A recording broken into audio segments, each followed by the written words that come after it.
Hello and welcome to episode 3 of Own Games. Let's play Super Mario Galaxy. Um, we're going to continue in, is it called the garden or I think this might be the garden. Um, this first dome here. Um, we're going to go to Honey Hive Galaxy today. In here, I want to kind of show you something. Um, and something that was really sort of a selling point for Super Mario Galaxy when it first came out. Um, so we'll see that. I don't particularly like this level. Um, I think the music is a bit weird, if I'm honest. And there's also a later level called Golden Leaf Galaxy, which is almost like a reskinned version of this. So um, I kind of prefer if they'd gone for something different. But this is the first appearance of, well, you'll see. Not only can you be Mario in this game, but you can also play as B Mario. So unlock that in a little while. I'm uh, I'm looking. I've kind of settled on Saturday as an upload date, or at least I'm recording this on a Saturday. I don't know if I'll get it edited and put together and everything on this on Saturday, but up Saturday seems to be my date for uploads anyway. Before I go anywhere in the day, I'll take time aside to set up the camera and microphone and all that. Not a camera actually, because if you can't see me, but the capture card at least. Um, where's that be thing go? I completely missed that. Um, where did it go?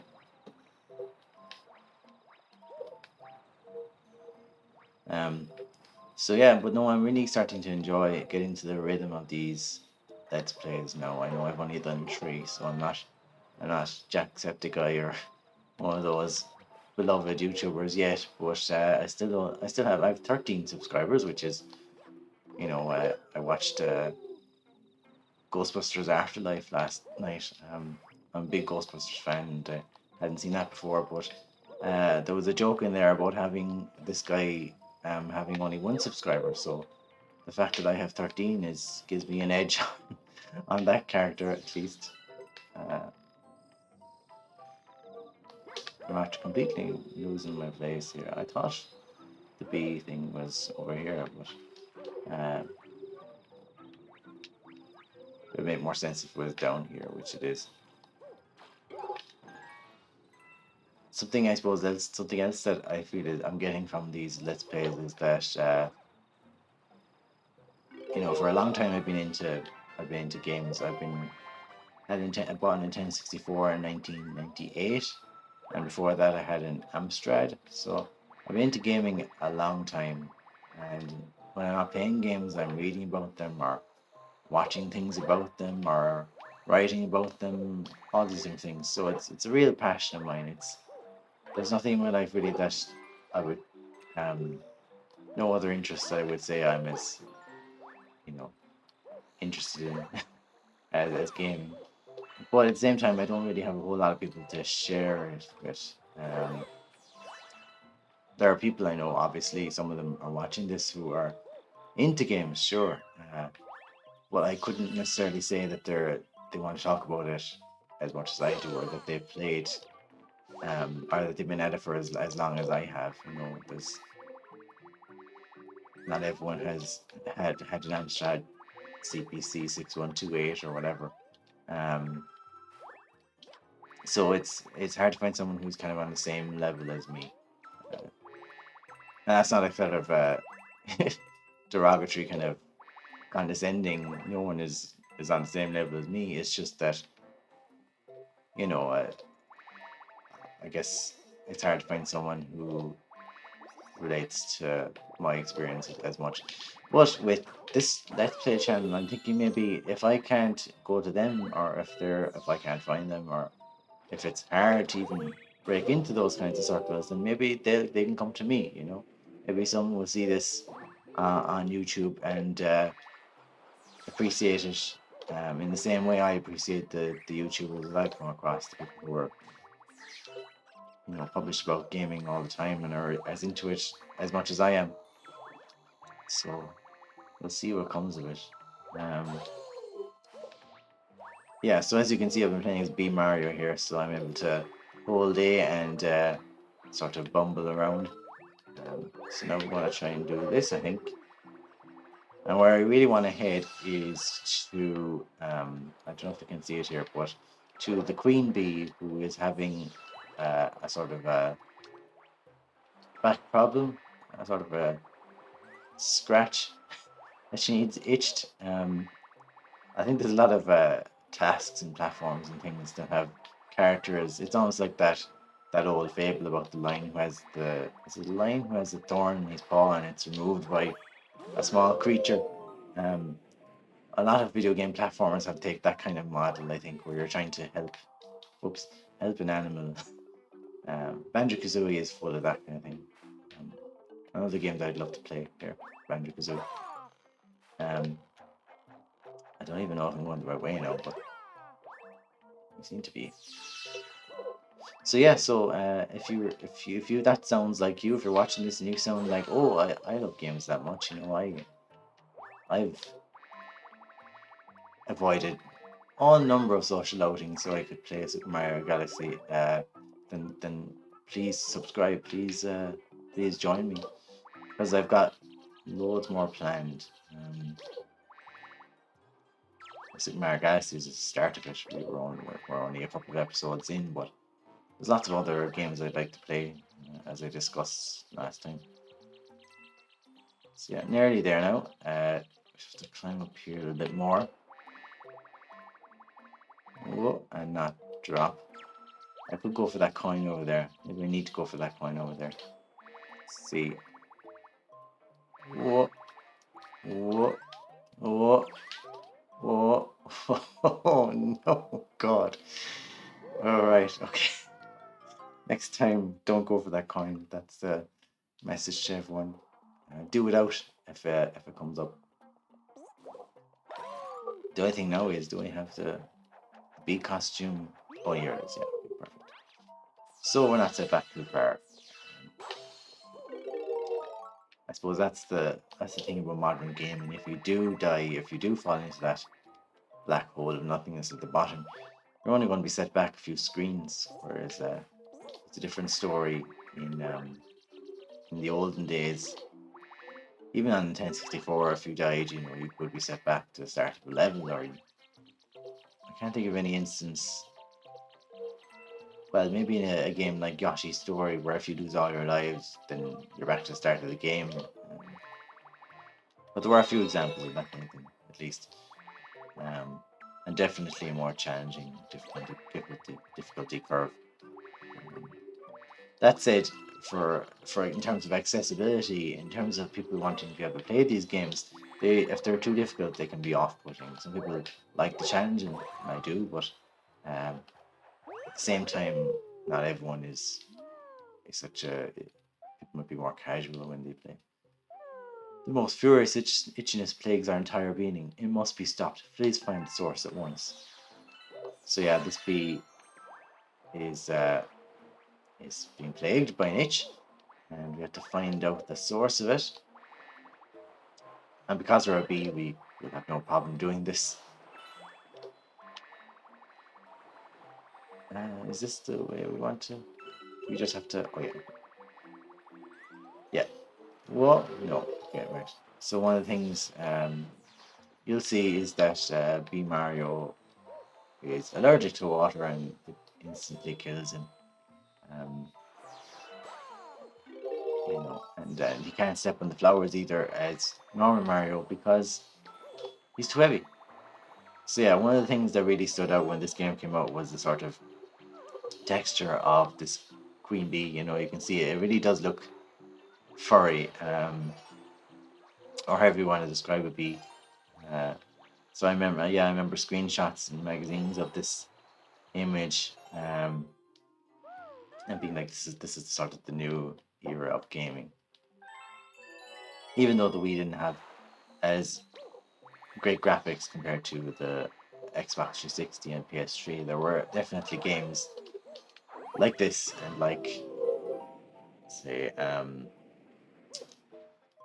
Skyward Sword and Twilight Princess that still looked good. Here we have the first appearance of, Captain Toad, who later gets his own series, really. There's one for the Wii, there's one for the 3DS, and there's one for the Switch, and it just basically consists of him waddling around looking for star pieces. But yeah, it's good. Another game we could play on this channel, of course. Yeah, it's given me sort of it's given all my games a sort of second life in that I can share them with people, even if you're not into games, even if you wouldn't buy this game or play it yourself, you might get some satisfaction from watching me play it.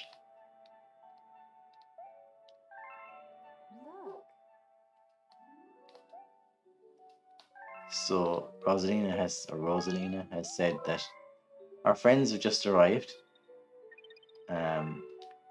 They're a little late to the party, and I don't know how they escaped from the blackness of space to end up here, but yeah, they do offer certain services. He's just saying everybody's this way, so he doesn't offer much of a service, really. Want to go home? Don't we all?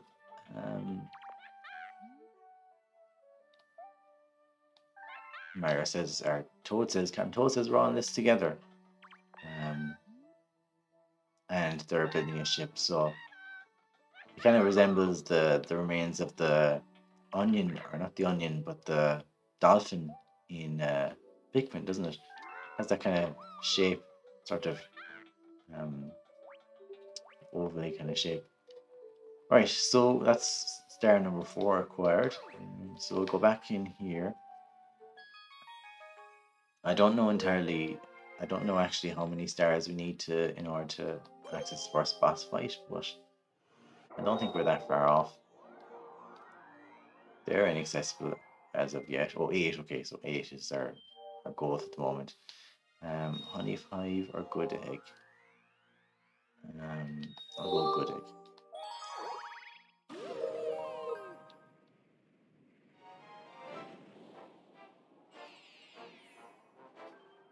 Oh yeah. So the best part of doing a let's play, I suppose, is that when you're playing the games, is that you can skip over parts that you're not a huge fan of and focus on things that you think are the most exciting. And boss battles are certainly one of those things.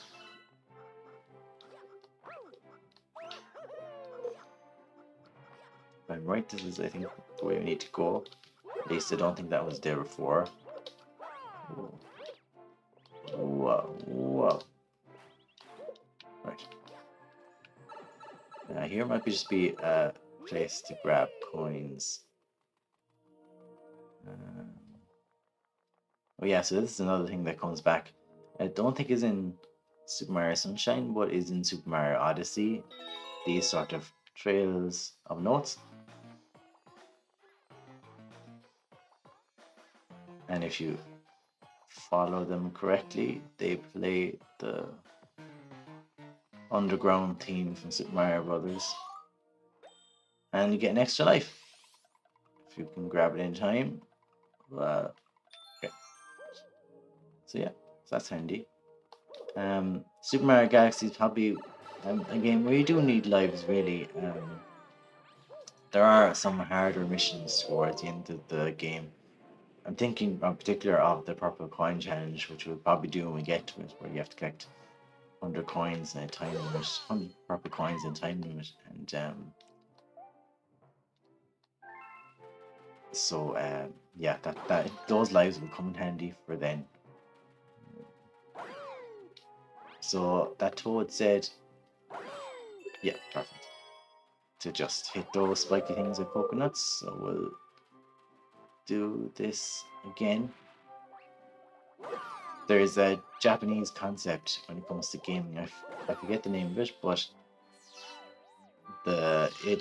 Nintendo game design and other companies as well is very much influenced by it, whereby um, you introduce a concept and then you expand on that concept. So, and then you sort of put a twist in that concept and then you bring everything together. So, a lot of Mario levels are focused on the idea that you introduce a mechanic, then you add a little bit more to that mechanic, then you sort of challenge people by putting a twist in it, and you get them to use it in a way they hadn't used it before.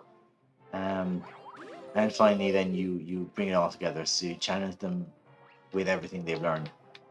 And a lot of game design is Nintendo game design is focused on that. Zelda too. If you go to any dungeon Zelda, it's very much here's your item, here's an example how to use it, here's a more complicated example of how to use it, here's a kind of unorthodox use of it, and finally use them all together.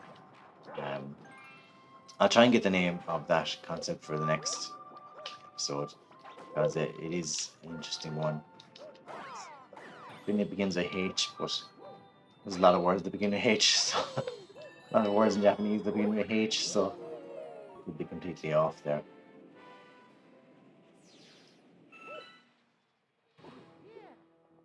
Right, so we're actually nearly at the boss now.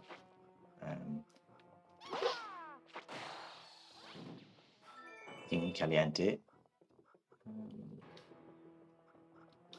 Again, I suppose, like Super Mario Sunshine, I'm starting to see all these similarities. Uh, one of the first bosses in that, after Peter Piranha, is a blooper.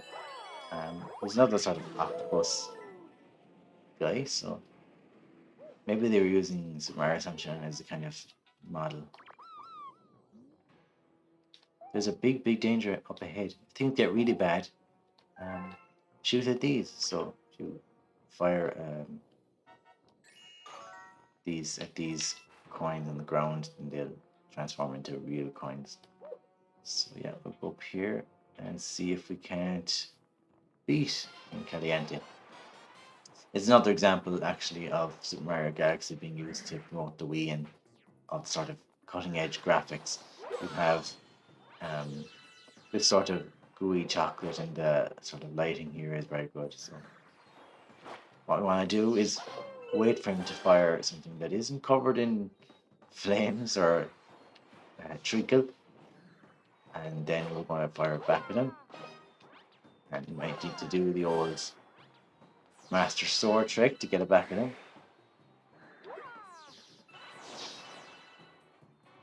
Oops, oops.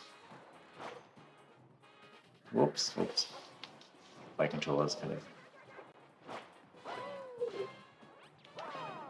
went wonky. That's King Caliente. Super Mario Galaxy's bosses aren't too difficult until you add in the challenges later on where you have to defeat them in a time limit or with without losing any lives, so that could be a bit more tricky. We'll get to that in good time though. For now, we're just going to try and collect this without falling into that lava pit.